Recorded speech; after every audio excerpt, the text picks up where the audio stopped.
The rain was falling steadily on the streets of Bristol when a simple email changed everything for Green Tech Solutions.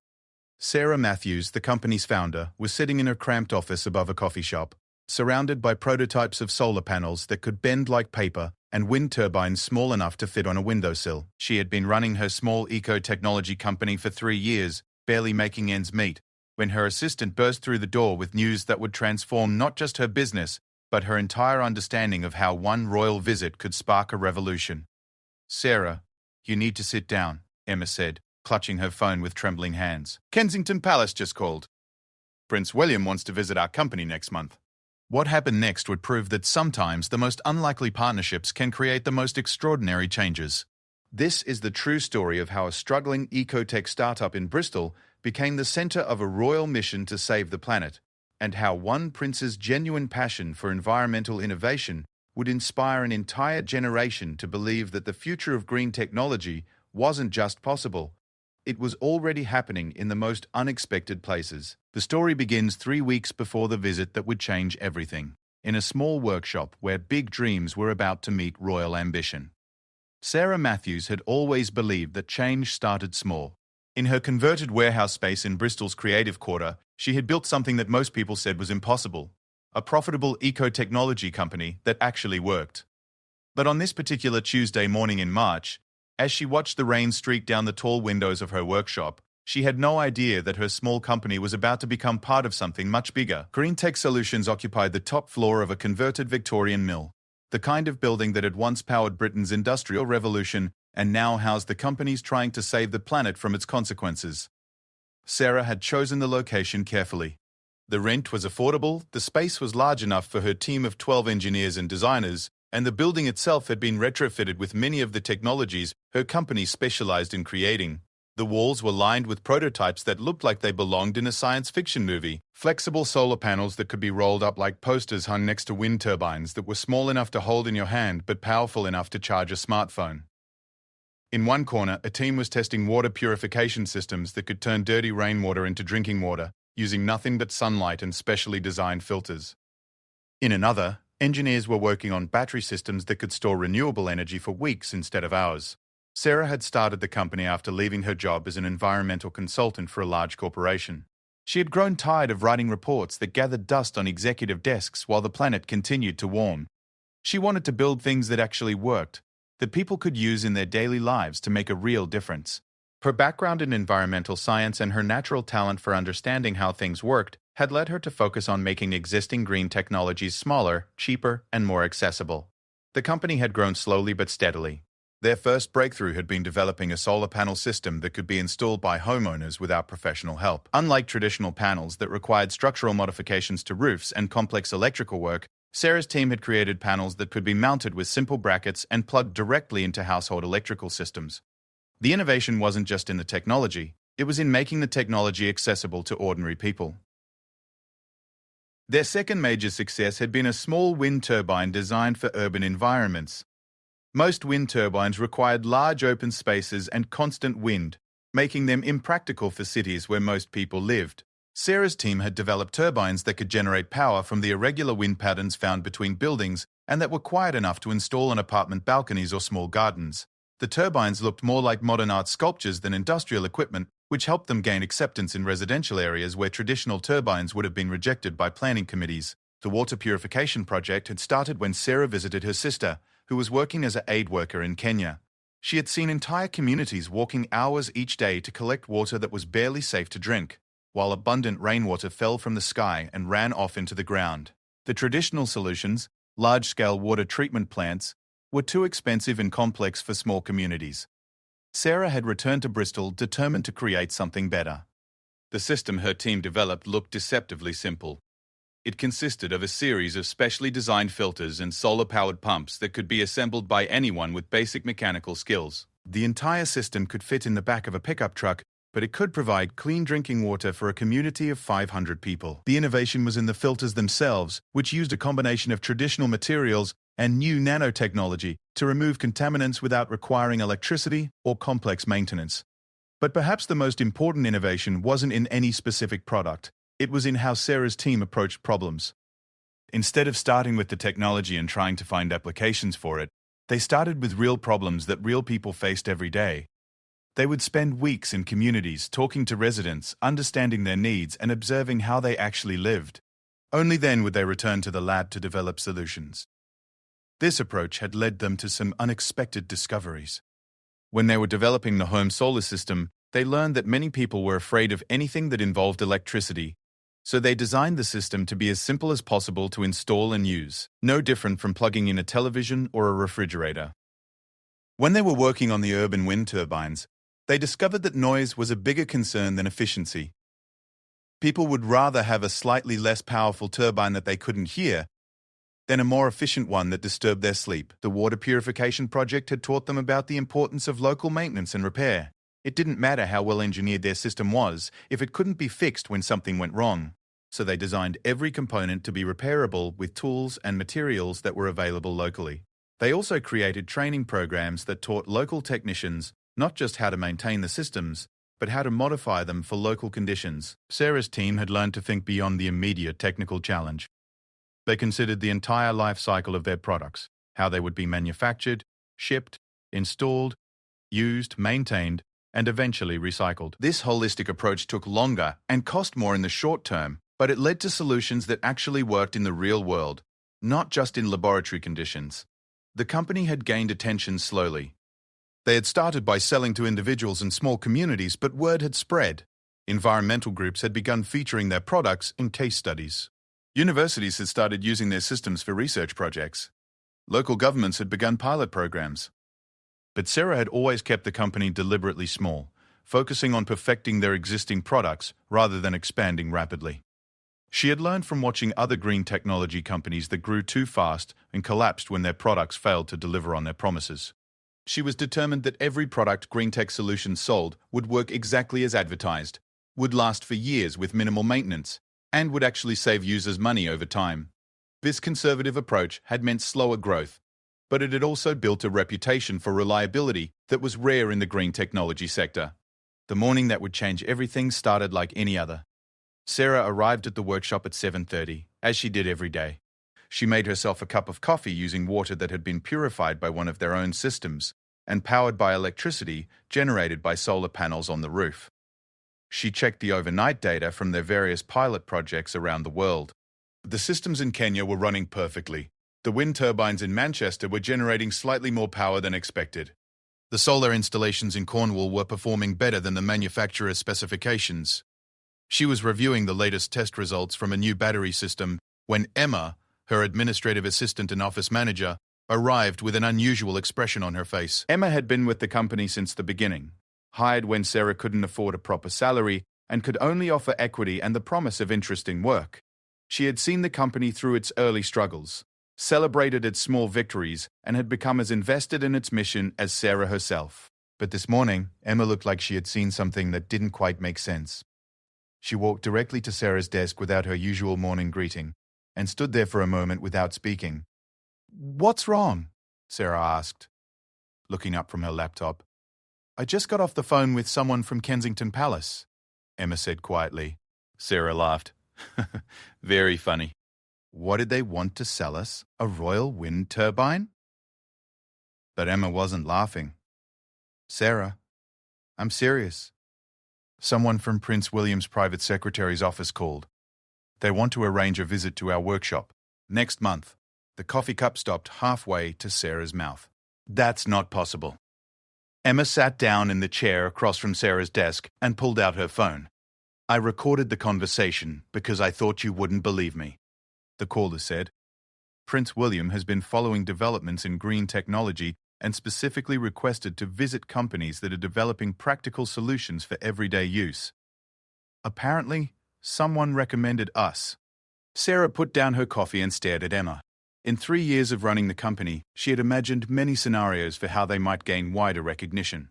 She had hoped that maybe the BBC might do a small feature story, or that a major environmental group might include them in a report. But she had never, not even in her most ambitious daydreams, imagined that a member of the royal family might want to visit their small workshop above a coffee shop. "What exactly did they say?" she asked. Emma looked at her notes. "They said Prince William is planning a series of visits to innovative environmental companies across the UK. The goal is to highlight practical solutions that ordinary people can use to reduce their environmental impact. They specifically mentioned our home solar systems and our water purification work. They want to schedule a visit for next month, probably around the middle of April. Sarah felt a mixture of excitement and terror. A royal visit would bring publicity that money couldn't buy. It would validate everything they had been working toward and could help them reach people they had never been able to reach before. But it would also mean intense scrutiny. Every aspect of their operation would be examined. Any flaws or shortcomings would be exposed to public view. Did they say how they heard about us? Sarah asked. They mentioned that they had been referred by several environmental groups and that they had been particularly impressed by the case studies from Kenya and the pilot project in Manchester. The caller said Prince William specifically wanted to see companies that were focused on practical applications rather than just research. Sarah stood up and walked to the window overlooking the Bristol waterfront. She could see the harbour in the distance where container ships brought goods from around the world, contributing to the very climate problems her company was trying to solve. But she could also see the wind turbines on the hills beyond the city, slowly turning in the morning breeze, generating clean electricity for thousands of homes. Her company existed in the space between those two realities, the world as it was and the world as it could be. They were trying to build bridges between the present and a more sustainable future, creating technologies that people could use today to begin solving tomorrow's problems. A royal visit would bring attention to that mission, but it would also bring pressure she wasn't sure they were ready for. She turned back to Emma. What did you tell them? I said I would need to check with you and get back to them today. They're expecting a call by 5 o'clock. Sarah sat back down and opened her laptop. She pulled up the latest financial reports, the production schedules, and the installation data from their pilot projects. Everything looked good. But she knew that preparing for a royal visit would require a completely different level of preparation than they were used to. The workshop would need to be reorganized. The team would need media training. Their safety procedures would need to be reviewed and probably upgraded. They would need to prepare presentations that could explain complex technologies in simple terms. Most importantly, they would need to be ready to demonstrate that their products actually worked as advertised, not just in controlled laboratory conditions, but in the real world where people lived and worked. Emma, she said finally, call them back and tell them we would be honored to host Prince William. Then call an all-hands meeting for this afternoon. We have a lot of work to do. As Emma left to make the calls, Sarah remained at her desk, staring at the prototypes and equipment that filled the workshop. In a few weeks, this small space would be visited by someone who could bring their message to millions of people. The thought was both thrilling and terrifying. She had always believed that the future of environmental technology lay not in massive government programs or corporate initiatives, but in small companies like hers that focused on practical solutions for ordinary people. Now she would have the chance to prove it to the world. The only question was whether they would be ready in time. The 3 weeks between the phone call and Prince William's scheduled visit transformed Green Tech Solutions from a quiet workshop into something resembling a military operation. Sarah had underestimated how much preparation would be required to host a member of the royal family. What she thought would be a simple tour and demonstration became a complex logistical exercise, involving security assessments, media coordination, and protocol requirements she had never heard of. The first surprise came 2 days after Emma confirmed the visit. A team of officials arrived at the workshop for what they called a preliminary security assessment. Sarah had expected maybe 1 or 2 people to walk through the building and check the exits. Instead, she found herself dealing with a team of 6 specialists who spent an entire day examining every aspect of the building, from the structural integrity of the floors to the background checks required for every employee who would be present during the visit. The security team was professional but thorough. They photographed every room, measured distances between workstations, tested the building's fire suppression systems, and interviewed each member of Sarah's team. They identified 17 separate security concerns, ranging from the need for additional lighting in the stairwells to the requirement that all chemical solvents used in the workshop be stored in a locked cabinet during the visit. Your Highness will need a clear path from the entrance to each demonstration area, explained Chief Inspector Davies, the security team leader. We'll also need to ensure that there are no loose electrical cables, no equipment that could present a risk if touched accidentally, and no chemicals or materials that could be harmful if spilled. Sarah looked around her workshop with new eyes. She had always thought of it as reasonably well organized, but now she could see dozens of potential hazards. Power cables snaked across the floor between workstations. Chemical bottles sat on open shelves. Prototype equipment was balanced precariously on temporary stands. The workshop had been designed for engineering work, not for hosting visitors who might not understand which equipment was safe to approach. The team spent the next week reorganizing the entire space. They installed cable management systems to keep electrical wires safely contained. They built proper display stands for the equipment that would be demonstrated. They created clear pathways marked with subtle floor tape that would guide visitors through the workshop without restricting the normal flow of work. Most importantly, they developed safety protocols for each demonstration that would ensure both Prince William's safety and the effectiveness of their presentations. The security requirements were just the beginning. The royal visit also brought media attention that Sarah's small company had never experienced. The day after news of the visit was officially announced, her phone began ringing with calls from journalists wanting interviews, background information, and advance access to the workshop. Emma, who had been managing the company's minimal public relations needs, suddenly found herself dealing with requests from television producers, magazine writers, and bloggers from around the world. The BBC wants to do a feature story about the company before the visit, Emma reported during one of their daily briefings. The Guardian wants an interview with you about women in green technology. Someone from a Japanese technology magazine wants to visit next week to photograph our prototypes. And I've had calls from 3 different documentary producers who want to film the actual royal visit. Sarah realized they needed help. She hired a public relations consultant named Marcus Chen, who specialized in working with technology companies. Marcus had managed media relations for several high-profile startups and understood both the opportunities and the risks that came with sudden media attention. The good news is that this kind of exposure usually takes companies years to achieve, Marcus explained during their first meeting. The royal visit will give you access to audiences you could never reach through normal marketing. The challenge is making sure you're ready to handle the attention and that the message you send is the one you want people to remember. Marcus helped Sarah develop a communication strategy that focused on 3 key messages.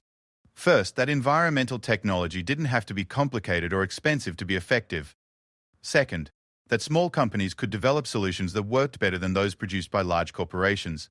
And third, that the most important innovations came from understanding the real needs of real people rather than from laboratory research alone. These messages were woven into everything the company would say during the weeks leading up to the visit and during the visit itself. Sarah practiced interviews until she could explain complex technologies in simple language that anyone could understand. The engineering team prepared demonstrations that showed not just how their products worked, but why they had designed them the way they had. Most importantly, they gathered stories from real users of their products. Homeowners who had installed solar systems, communities using their water purification equipment, and businesses that had reduced their energy costs with small wind turbines. The media preparation revealed aspects of their work that Sarah had never thought about from a communications perspective. When a BBC producer visited to film background footage, he asked questions that forced her to articulate things she had always taken for granted. Why had they chosen to focus on small-scale solutions instead of large industrial projects? How did they know their products would work in different climates and conditions? What made their approach different from other companies working in the same field? Answering these questions helped Sarah realize that their company's real innovation wasn't in any single product, it was in their methodology. They had developed a way of working that consistently produced practical solutions to real problems. This methodology could potentially be shared with other companies, universities, and even governments looking to develop their own environmental technology programs. While Sarah focused on media preparation, her engineering team was working to perfect the demonstrations they would present during the royal visit.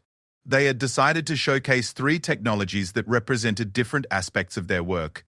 The home solar system that had launched the company, the water purification system that had the greatest global impact, and their newest innovation, a battery system that could store renewable energy for extended periods. Each demonstration needed to be both impressive and comprehensible. The solar system demonstration involved installing panels on a mock roof structure they built in the workshop, then showing how electricity generated by the panels could power household appliances in real time. They set up a complete miniature house with lights, a television, and kitchen appliances, all powered entirely by solar panels that could be installed by anyone with basic tools. The water purification demonstration was more complex. They created a system that could turn visibly dirty water into clean drinking water in real time, using only solar power and their specially designed filters. The challenge was showing the entire process in a way that was both safe for spectators and dramatic enough to be memorable. They settled on a setup that used muddy water from the Bristol harbour, which they would process through their system while Prince William watched, producing water clean enough to drink immediately. The battery demonstration required them to show something that was normally invisible: the storage and release of electrical energy over time. They created a display that used colored lights to show how energy flowed from renewable sources into their battery system and then out to power various devices. The demonstration would show how their batteries could store enough energy during sunny or windy periods to provide power for several days during periods when renewable sources weren't generating electricity. Preparing these demonstrations revealed technical challenges they hadn't anticipated. The solar panel installation needed to work reliably in front of cameras and spectators, even if the weather wasn't perfect. The water purification system had to produce clean water quickly enough to hold people's attention, while still showing each step of the process clearly. The battery demonstration required them to compress hours or days of normal operation into a few minutes of presentation time. The engineering team worked 12-hour days for 2 weeks to perfect these demonstrations. They built backup systems for every critical component. They practiced the presentations until every team member could explain each technology clearly and answer questions that might arise. They prepared for every scenario they could imagine, from equipment failures to difficult questions about environmental impacts or manufacturing costs. But the most important preparation was psychological. Sarah's team had always focused on their work rather than on publicity. They were engineers and designers who preferred to let their products speak for themselves. Suddenly, they were being asked to become public advocates for their entire approach to environmental technology. This required a different kind of confidence and a different way of thinking about their work. Sarah organized team-building sessions where they practiced talking about their work in personal terms.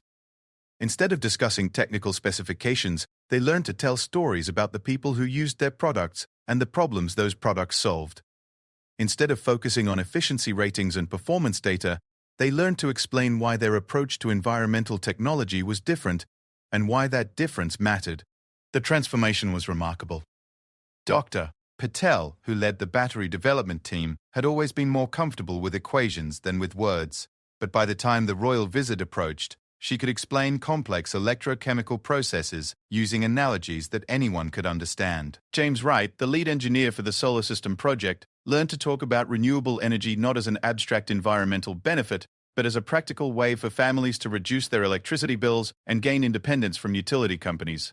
The team also prepared for questions that went beyond their specific technologies. They researched the broader context of environmental policy, renewable energy economics, and climate change science. They wanted to be able to discuss not just how their products worked, but how they fit into larger efforts to address environmental challenges. Sarah herself underwent intensive media training. She practiced speaking confidently in front of cameras, learned to handle difficult questions without becoming defensive, and developed techniques for staying focused on her key messages even when conversations went in unexpected directions. The training taught her that effective communication was a skill that could be learned and improved, just like engineering or design. As the day of the visit approached, the entire workshop had been transformed. The workspace was cleaner and more organized than it had ever been, but it still looked like a place where real work happened. The demonstrations were polished and rehearsed, but they would show actual functioning technology, rather than carefully staged presentations. The team was nervous but prepared, ready to share their passion for practical environmental solutions with someone who could help them reach audiences they had never dreamed of accessing. The night before Prince William's visit, Sarah walked through the workshop alone. Everything was ready. The equipment was tested and working perfectly. The safety protocols were in place. The presentations were rehearsed and polished.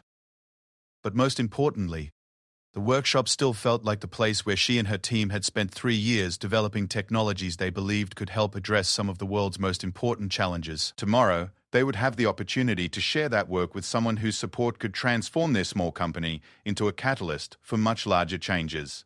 The thought was both exciting and humbling.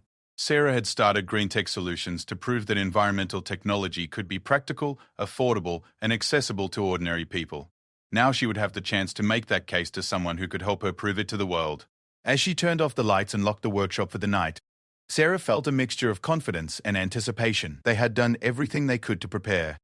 Tomorrow would reveal whether their 3 years of careful work could translate into the kind of impact they had always hoped to achieve. The morning of Prince William's visit dawned grey and drizzly, typical April weather for Bristol. Sarah arrived at the workshop at 6 in the morning, 3 hours before the scheduled arrival time, to find that she wasn't the first person there. Dr. Patel was already running final tests on the battery demonstration system, and James was checking the solar panel installation for the 3rd time in 12 hours. The entire team had arrived early, driven by a mixture of excitement and nervous energy that made sleep impossible. The security advance team had arrived even earlier. By the time Sarah unlocked the workshop door, they had already positioned themselves at strategic points around the building and were conducting their final sweep of the area.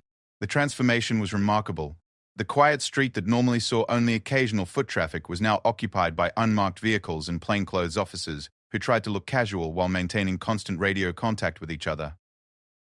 Inside the workshop, everything was exactly as they had left it the night before, but somehow the space felt different. The carefully arranged demonstration areas that had looked so natural during their practice sessions now seemed formal and staged. The equipment that normally filled the space with the comfortable chaos of ongoing work was now organized into precise displays that looked almost museum-like in their perfection. "It looks too clean," said Emma, voicing what everyone was thinking. "It doesn't look like a real workshop anymore." Sarah understood the concern. They had worked so hard to prepare for this moment that they had almost lost the authentic character that made their workshop special. The royal visit was meant to showcase real innovation happening in a real working environment, but their preparations had created something that looked more like a showroom than a place where actual engineering took place. "Let's fix that," Sarah decided. She directed the team to return some of the normal working equipment to the demonstration areas, not enough to create safety concerns, but enough to make it clear that this was a place where real work happened every day. They added tablets showing current data from their pilot projects, brought out prototypes that were still in development, and made sure that each workstation showed evidence of ongoing engineering activities. The change was subtle but important. The workshop retained its professional appearance while regaining the sense of authentic innovation that made it special. When Marcus, the public relations consultant, arrived an hour later, he immediately noticed the difference. "Perfect," he said, surveying the space. "It looks like what it is.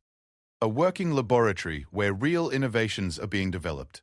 That's exactly the story we want to tell. The media began arriving at 8:30. Sarah had expected maybe 3 or 4 journalists, but the actual turnout was far larger. Television crews from the BBC, ITV, and Sky News set up equipment in the workshop. Print journalists from national newspapers positioned themselves for the best views of the planned demonstrations. International reporters had travelled from Germany, France, and Japan to cover the story. Even a crew from American cable news network had made the trip to Bristol.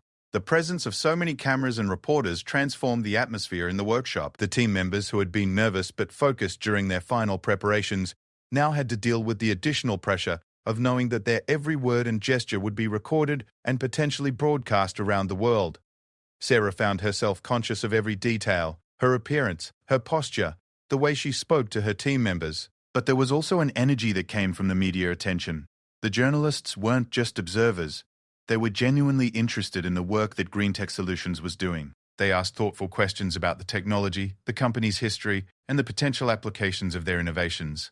Their presence validated the importance of what Sarah and her team had been working toward. At 9:15, Chief Inspector Davies received word that Prince William's motorcade was approaching the building. The security team made their final preparations, checking communication systems and confirming that all safety protocols were in place. The media were positioned in designated areas that would allow them to cover the visit without interfering with the demonstrations. Sarah's team took their positions at the 3 main demonstration areas, ready to explain their technologies to someone who could help them reach audiences they had never imagined. The arrival was both more and less dramatic than Sarah had expected. The motorcade consisted of 3 vehicles that pulled up quietly outside the building. There was no ceremony, no fanfare, just the efficient professionalism of people who managed these kinds of visits regularly. But when Prince William stepped out of the middle vehicle, Sarah felt the full weight of what was happening. This was a moment that could transform her small company and potentially influence how millions of people thought about environmental technology. Prince William looked exactly as he did in photographs, but somehow more approachable in person. He was wearing a casual business jacket and dark trousers, appropriate for touring a working laboratory but not so formal as to seem out of place. Most importantly, he looked genuinely interested in what he was about to see. As he was introduced to Sarah and her key team members, his questions made it clear that he had done his homework. He knew about their work in Kenya, their pilot project in Manchester, and their focus on developing practical solutions for everyday use. "I've been following your company's work for several months," he said, as Sarah welcomed him to the workshop. "The reports I've seen suggest that you're taking a different approach to environmental technology, focusing on what actually works for real people rather than what looks good in laboratory demonstrations. I'm very interested to see how you've achieved that." The comment revealed something important about Prince William's understanding of environmental technology challenges. He wasn't just interested in impressive technical demonstrations. He was focused on practical applications that could actually make a difference in people's lives. This aligned perfectly with Green Tech Solutions' philosophy, and it immediately put Sarah and her team at ease. The first demonstration was the home solar system. James Wright had set up a complete miniature house, complete with appliances, lighting, and even a small electric vehicle charging station. The solar panels were installed on a replica roof structure that showed exactly how homeowners could mount the system themselves. Prince William listened carefully as James explained how they had designed the system to be installed without professional help, how it connected to existing household electrical systems, and how it could reduce electricity bills by 60 to 80%. But what clearly captured Prince William's attention was the human element of the demonstration.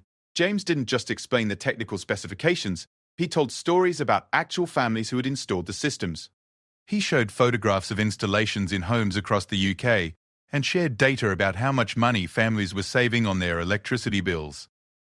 He explained how they had designed the system based on feedback from real users who had struggled with more complex solar installations. The key insight, James explained, was that people don't want to become electrical engineers in order to use solar power. They want a system that works like any other household appliance. You install it once, and then it just works reliably for years without requiring special maintenance or expertise. Prince William asked detailed questions about installation time, maintenance requirements, and cost. But he also asked about less obvious aspects of the system. How did it perform in different weather conditions? What happened if part of the system needed to be repaired? How did families react to having control over their own electricity generation for the first time? The questions revealed a sophisticated understanding of the real-world challenges that environmental technologies faced. Prince William wasn't just interested in whether the technology worked, he wanted to understand whether it worked well enough and reliably enough to be adopted by ordinary families who had no special interest in renewable energy but were looking for ways to reduce their expenses and their environmental impact. The second demonstration focused on the water purification system that had been deployed in communities across Africa and Asia. Dr. Patel had set up a complete system that could process visibly dirty water into clean drinking water in real time. The demonstration used water from Bristol Harbour, which contained the kinds of contaminants that the system was designed to remove. Prince William watched intently as muddy, contaminated water was processed through their filtration system and emerged as clear, clean drinking water. But again, what seemed to interest him most was the human story behind the technology. Dr. Patel explained how they had worked with communities in Kenya to understand their specific needs and challenges. She showed photographs of installation sites and shared feedback from community leaders about how the systems had affected daily life. The technology itself is only part of the solution, Dr. Patel explained. The bigger challenge was developing a system that communities could maintain and repair themselves. We spent months in the field learning from local technicians and incorporating their suggestions into the design. The final system uses components that can be replaced with materials available in any major town, and the maintenance procedures can be learned by anyone with basic mechanical skills. Prince William asked about the scalability of the system. How quickly could it be deployed to new communities? What kind of training was required? How did they ensure that local communities maintained ownership of the systems rather than becoming dependent on outside support? The questions showed a deep understanding of the challenges involved in international development work and the importance of sustainable solutions that didn't create new dependencies.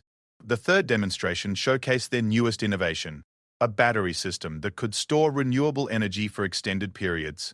This was technically the most complex of their technologies, but Sarah had worked with her team to develop a presentation that made the concepts accessible to anyone. They had created a visual display that used colored lights to show how energy flowed from renewable sources into the battery system and then out to power various devices. Prince William was particularly interested in this technology because of its potential to solve one of the biggest challenges facing renewable energy, the fact that wind and solar power aren't always available when people need electricity. The battery system could store energy during periods of high renewable generation and release it during periods of high demand or low renewable output. This could be transformative for energy independence, Prince William observed. If households can generate their own renewable energy and store it for use when they need it, that completely changes the economics of home energy systems. Sarah explained how they had developed the battery system specifically for residential use.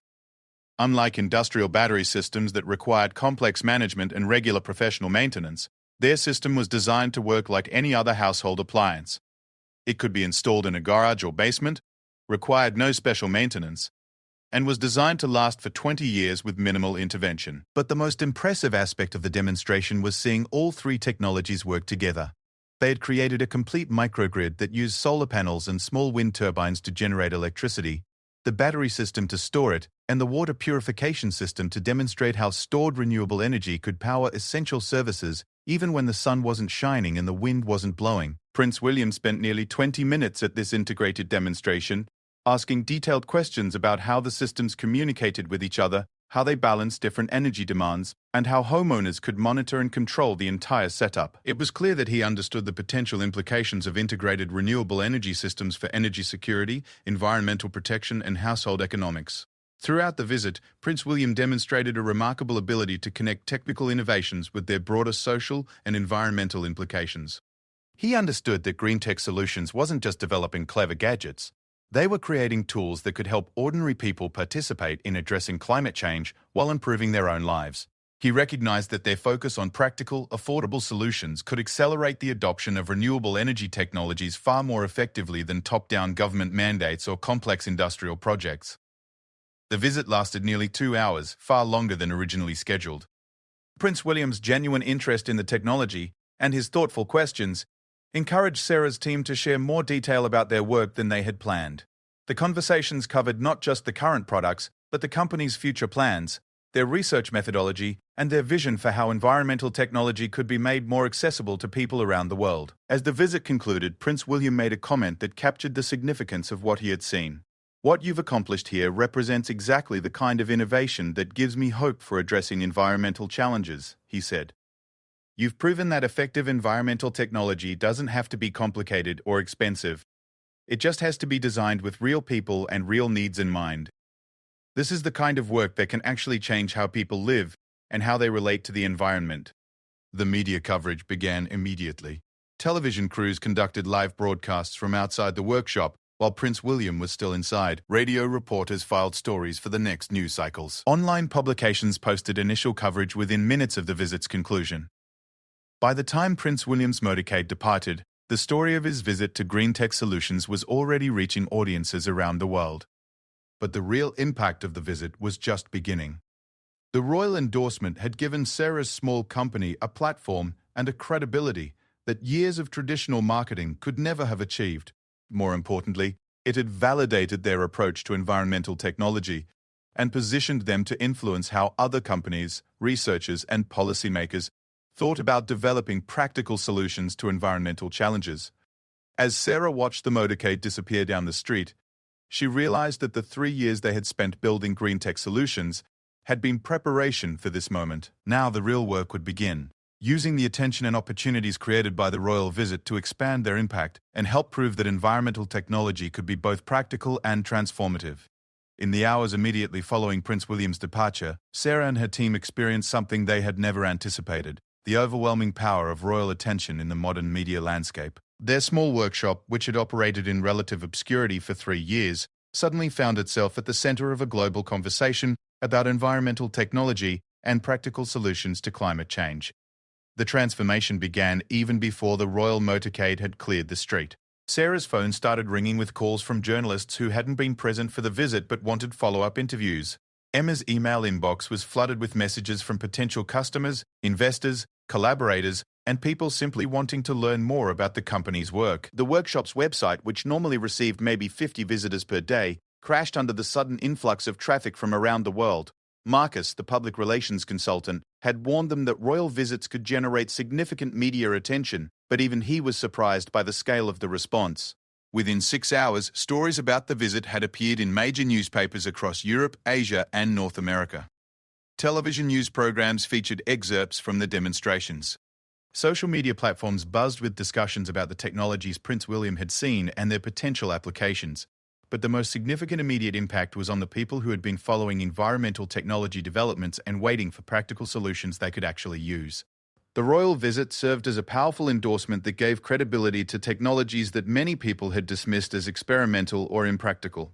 Suddenly, home solar systems and residential battery storage didn't seem like futuristic concepts. They seemed like viable options that had been tested and approved by someone whose judgment people trusted. The first concrete evidence of this shift came in the form of inquiries from potential customers. Within 24 hours of the visit, Green Tech Solutions received more than 300 requests for information about their home solar systems. These weren't casual inquiries from people who were just curious. They were detailed requests from homeowners who wanted specific information about installation requirements, costs, performance specifications, and delivery timelines. Emma worked through the night with 2 temporary assistants to respond to the initial wave of inquiries. What they discovered was remarkable. The royal visit had reached exactly the audience they had been trying to access for 3 years. The inquiries came from middle-class families who were concerned about rising energy costs and wanted to reduce their environmental impact, but who had been hesitant to invest in renewable energy because they weren't sure the technology was mature enough to be reliable. "The prince's visit showed us that this technology is ready for real use," wrote one potential customer. "If it's good enough for a royal tour, it's good enough for our family." This sentiment was echoed in dozens of similar messages. The royal endorsement had provided the social proof that many people needed to move from interest to action. The inquiry pattern revealed something important about the barriers that had been preventing broader adoption of residential renewable energy systems. The technology had been available for years, and the economic case had been solid for most homeowners. But many people had been waiting for validation from a trusted source that the technology was mature, reliable, and appropriate for ordinary families, rather than just environmental enthusiasts or technology early adopters. Sarah realized that they were facing a completely new challenge. They had built their company to serve a niche market of environmentally conscious early adopters who were willing to try new technologies and tolerate occasional problems in exchange for being at the forefront of renewable energy adoption. Suddenly, they were being asked to serve mainstream customers who expected the same reliability and support they received from established companies selling traditional products. The manufacturing and installation capacity that had been adequate for their previous growth rate was completely inadequate for the sudden surge in demand. Their small team of installation technicians could handle maybe 20 new systems per month, but the inquiries following the royal visit suggested demand for hundreds of systems over the next few months. They needed to scale their operations dramatically, and they needed to do it without compromising the quality and reliability that had earned them the royal attention in the first place. Sarah called an emergency team meeting for the morning after the visit. The workshop, which had been meticulously organized for the royal tour, was now filled with flowers, congratulatory messages, and boxes of media coverage that had accumulated overnight. But beneath the celebration, there was a recognition that they were facing the most significant challenge in the company's history. "We have an opportunity that most companies never get," Sarah told the assembled team. "But opportunities like this can destroy companies just as easily as they can transform them. We need to figure out how to grow rapidly while maintaining the values and quality standards that got us here." Dr. Patel raised the first critical question. "Do we have the technical capacity to support hundreds of installations?" "Our current systems require some customization for each site. That works fine when we're doing 20 installations per month, but it won't scale to the numbers we're talking about." James Wright identified another challenge. "Our installation process assumes that customers are willing to learn about their systems and participate in the installation process. The people contacting us now seem to want a more traditional service experience where they pay for a complete installation and then never have to think about the technology again." Emma presented the most sobering analysis. "Based on the inquiries we're getting, we could probably sell 500 solar systems in the next 6 months, but our current pricing assumes that we're selling to customers who are willing to do some of the work themselves. If we have to provide full-service installation and support, our costs will increase dramatically." Sarah listened to these concerns while reviewing the financial projections Emma had prepared overnight. The numbers revealed both the opportunity and the challenge they faced. The revenue potential was enormous, more than enough to transform Green Tech Solutions from a small startup into a major player in the renewable energy market. But achieving that growth would require fundamental changes to their business model, their operations, and their company culture. The team spent the next several hours developing strategies for managing rapid growth while preserving the characteristics that made their products and services valuable. They identified 3 key priorities: maintaining product quality, preserving their customer service standards, and staying true to their mission of making environmental technology accessible to ordinary people. Maintaining product quality required them to systematize their manufacturing and testing processes. Instead of the careful individual attention they had given to each system, they needed to develop standardized procedures that could be followed by additional team members without compromising reliability. This meant documenting every aspect of their design and manufacturing processes, creating quality control checklists, and developing testing procedures that could catch problems before systems were shipped to customers. Preserving customer service standards meant finding ways to provide personalized support to many more customers without losing the responsiveness and expertise that had characterized their previous work. They decided to develop a training program for additional customer service representatives, create detailed technical documentation that could help customers solve common problems themselves, and establish partnerships with local contractors who could provide on-site support in different regions. Staying true to their mission required them to resist the temptation to abandon their focus on practical, affordable solutions in favor of more profitable, premium products. The royal visit had validated their approach, but it had also created opportunities to develop more expensive systems for wealthy customers who wanted the prestige of owning the same technology that had impressed Prince William. Sarah was determined to avoid this trap and to continue focusing on solutions that ordinary families could afford and use effectively.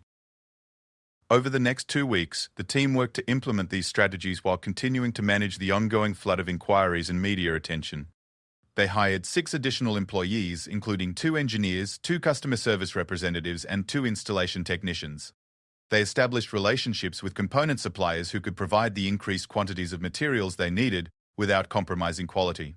Most importantly, they began developing systems and procedures that could support much larger-scale operations. But the most significant development came from an unexpected source. The royal visit had attracted attention not just from potential customers, but from other companies, research institutions, and government agencies working on environmental technology challenges. Within a month of the visit, Sarah received inquiries from organizations around the world who wanted to license Green Tech Solutions technologies, partner on new research projects, or collaborate on large-scale deployment programs. A university research consortium in Germany wanted to use their water purification systems in a major study of decentralized water treatment technologies. A development organization in India proposed a partnership to deploy the systems in rural communities that lacked access to clean water. A manufacturing company in Japan offered to license their battery technology for use in electric vehicles. Each opportunity represented a potential path to much greater impact than Green Tech Solutions could achieve on its own. The most intriguing proposal came from the UK government's Department for Business, Energy and Industrial Strategy. They offered to fund a major pilot program that would install Green Tech Solutions integrated renewable energy systems in social housing projects across the country. The program would provide renewable energy access to thousands of low-income families, while generating data about the performance and reliability of distributed renewable energy systems. This could be transformative, explained Dr. Muckle Jenkins, the government official who presented the proposal. If we can prove that integrated renewable energy systems work reliably in social housing, we can make the case for much broader deployment. This could become a model for addressing energy poverty while advancing environmental goals. Sarah was excited by the possibilities, but she was also cautious about committing to projects that might stretch her company's capabilities beyond their limits. The royal visit had created incredible opportunities, but it had also created pressure to grow faster than might be sustainable. She needed to find ways to expand their impact without compromising the careful attention to quality and customer service that had made them successful. The solution came from recognizing that Green Tech Solutions' most valuable asset wasn't any specific technology, it was their methodology for developing practical solutions to real problems. Instead of trying to manufacture and install thousands of systems themselves, they could share their approaches with other companies, organizations and communities who could adapt their methods to local conditions and needs. Sarah proposed a different kind of scaling strategy. Instead of becoming a large manufacturing company, Green Tech Solutions would become a center for developing and sharing practical environmental technology approaches. They would continue to develop and sell their own products, but they would also offer training programs, consulting services, and technology licensing arrangements that could help other organizations develop similar solutions for their own communities and markets. This approach would allow them to maintain their focus on quality and innovation while multiplying their impact through partnerships and collaborations. It would also preserve the company culture that had made their original success possible, while creating new revenue streams that could support continued research and development. The decision represented a fundamental shift in how Sarah thought about her company's role in addressing environmental challenges. Instead of trying to become the sole provider of practical environmental technologies, Green Tech Solutions would become a catalyst for helping other organizations develop their own practical solutions. The royal visit had given them a platform and credibility that could be used to influence how environmental technology was developed and deployed around the world. As the immediate excitement of the royal visit began to settle into a new normal, Sarah reflected on how much had changed in just a few weeks. The company that had started as a small workshop developing solar panels for individual homeowners was now positioned to influence environmental technology development on a global scale. The validation provided by Prince William's visit had opened doors that Sarah had never imagined existed.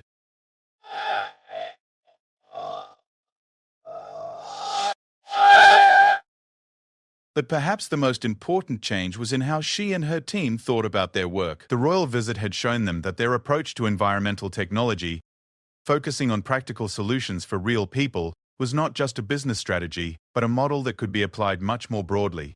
They had demonstrated that environmental technology didn't have to be complex, expensive, or inconvenient to be effective. Now they had the opportunity to help others apply the same principles to address environmental challenges in their own communities and contexts. 1 year after Prince William's visit to the converted Bristol warehouse, Sarah Matthews stood in a completely different space, a modern research and training centre that bore little resemblance to the cramped workshop where it all began. But as she prepared for the first graduation ceremony of the Green Tech Solutions International Training Program, she could trace a direct line from that transformative April morning to everything that had followed. The training centre occupied an entire floor of a sustainable development complex near Bristol's harbour. The space had been designed to embody the principles that Green Tech Solutions promoted. It was powered entirely by renewable energy, used water purification systems they had developed, and served as a working demonstration of how environmental technology could be integrated into everyday operations. But more importantly, it had become a hub for sharing the methodology that had made their original success possible. The first class of the international training program included 32 participants from 16 countries. They were engineers, entrepreneurs, community leaders, and government officials who had come to Bristol to learn not just about specific technologies, but about the approach to problem solving that had earned Green Tech Solutions international recognition. Over the past 6 months, they had worked alongside Sarah's team to understand how to identify real community needs, develop appropriate technical solutions, and implement systems that communities could maintain and improve themselves. Among the graduates were Maria Santos, an engineer from Brazil who had developed a modified version of the water purification system for use in Amazon communities; David Ochieng, a Kenyan entrepreneur who had created a microfinancing program to help families purchase home solar systems; and Dr. Lin Zhang, a Chinese researcher who had adapted the battery storage technology for use in urban apartment buildings where residents couldn't install individual renewable energy systems. Each graduate represented a multiplication of impact that went far beyond what Green Tech Solutions could have achieved by simply expanding their own operations. They carried with them not just technical knowledge, but a philosophical approach to environmental technology that prioritized practicality, affordability, and community ownership. They would return to their home countries and communities with tools for developing solutions tailored to local conditions and needs. The transformation of Green Tech Solutions from a small product development company to an international centre for practical environmental technology had not been without challenges. The rapid growth following the royal visit had strained every aspect of the organisation. There had been production delays, customer service problems, and growing pains that had tested the team's ability to maintain their standards while scaling their operations. The most difficult period had come 6 months after the royal visit, when demand for their products had outstripped their production capacity by more than 3 to 1. Customers who had ordered systems based on the publicity from Prince William's visit were facing delivery delays of 4 to 6 months. The company was generating more revenue than ever before, but customer satisfaction was declining as people grew frustrated with long wait times and communication problems. Sarah had been forced to make difficult decisions about how to manage growth while preserving the company's values and relationships. They had turned down several opportunities for rapid expansion that would have required them to compromise on quality or customer service. They had invested heavily in training new staff members and developing systems that could maintain their standards at larger scale. Most importantly, they had maintained their focus on practical solutions for real people rather than pursuing more profitable markets that would have taken them away from their mission. The decision to establish the training centre and international training program had emerged from this period of rapid growth and its challenges. Sarah had realized that trying to serve every potential customer directly was not the best way to maximize their impact on global environmental challenges. Instead, they could have much greater influence by teaching others to apply their methodology in different contexts and communities. The training program had attracted participants through a carefully designed selection process that prioritized people who were already working on environmental challenges in their communities and who demonstrated both technical capability and commitment to community-centered approaches. Participants came to Bristol for intensive 6-month programs that combined technical training, hands-on project development, and exposure to the philosophy and practices that had made green tech solutions successful. But the program was not just about teaching, it was also about learning. Each participant brought knowledge and experience from their own communities that enriched the overall understanding of how environmental technology could be adapted to different cultural, economic, and environmental conditions. The water purification systems had been improved based on suggestions from participants who understood tropical disease patterns. The solar systems had been modified to handle extreme weather conditions based on input from people working in desert and mountain environments. Maria Santos had been one of the most innovative participants. Working with indigenous communities in the Amazon basin, she had discovered that traditional water purification materials available locally could be combined with green tech solutions filtration technology to create systems that were both more effective and more culturally appropriate than the original designs. Her modifications had been incorporated into the standard system designs and were now being used in projects around the world. David Ochieng had addressed a different kind of challenge. In Kenya, he had found that the biggest barrier to solar system adoption wasn't technical or even economic. It was the difficulty of making the initial investment. Working with local banks and community organizations, he had developed a microfinancing program that allowed families to pay for solar systems over time using the money they saved on their electricity bills. The program had been so successful that it was being replicated in other countries across Africa and Asia. Doctor Program. Lin Zheng's work had focused on adapting individual household technologies for urban apartment dwellers who couldn't install their own solar panels or water purification systems. She had developed community-scale systems that could serve entire apartment buildings while still providing individual families with control over their energy use and water access. Her innovations had opened up new markets for renewable energy in densely populated urban areas where individual systems weren't practical. These innovations were exactly what Sarah had hoped to achieve through the training program. Instead of trying to develop solutions for every possible application themselves, Green Tech Solutions was enabling others to adapt and improve their basic technologies for specific local conditions and needs. This approach was multiplying their impact while also improving the technologies themselves through continuous real-world testing and refinement. The success of the training program had attracted attention from organizations around the world. Universities were requesting partnerships to integrate the green tech methodology into their engineering and development programs. International development agencies were funding scholarships for participants from developing countries. Companies working on environmental technologies were sending their engineers to learn approaches that could be applied to their own product development processes. Perhaps most significantly, governments were beginning to recognize the training program as a model for international technology transfer and development cooperation. Instead of simply providing financial aid or shipping equipment to developing countries, they could support programs that built local capacity to develop and maintain appropriate technologies independently. The UK government had been particularly supportive, viewing the training program as an example of how British innovation could have global impact while building relationships with other countries. They had provided funding for scholarships and had helped establish similar programs in other countries.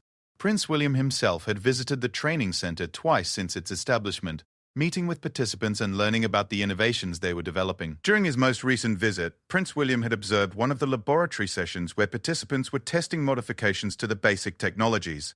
He had spent nearly an hour talking with Maria Santos about her work in the Amazon and with David Ochieng about the microfinancing program in Kenya. His questions showed a deep understanding of both the technical and social challenges involved in deploying environmental technology in different cultural contexts. "This is exactly what I hoped to see when I first visited your workshop," Prince William had told Sarah.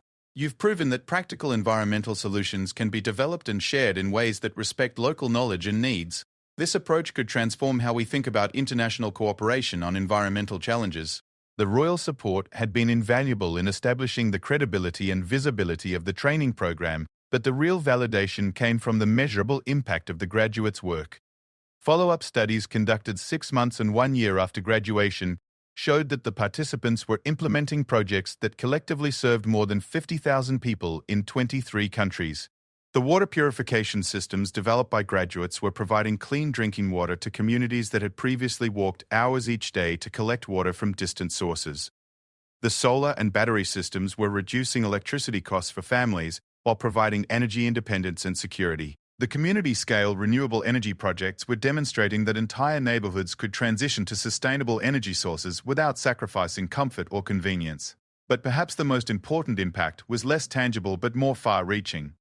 The graduates were training others in their communities to apply the same methodology to identify and solve local environmental challenges. The training program was creating a multiplier effect that extended far beyond the specific technologies that GreenTech Solutions had developed.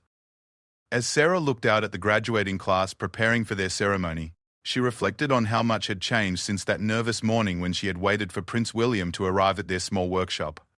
The company had grown from 12 employees to more than 60. Their technologies were being used in 47 countries. The training program had established partnerships with universities and development organizations around the world. But the most important changes were harder to measure. The royal visit had validated an approach to environmental technology that prioritized practical solutions over impressive demonstrations. The success of the training program was proving that this approach could be shared and adapted across different cultural and economic contexts. Most significantly, the work was contributing to a growing recognition that environmental challenges could be addressed more effectively through community-centered innovation than through top-down technological solutions. The graduation ceremony itself was a celebration of this philosophy in action.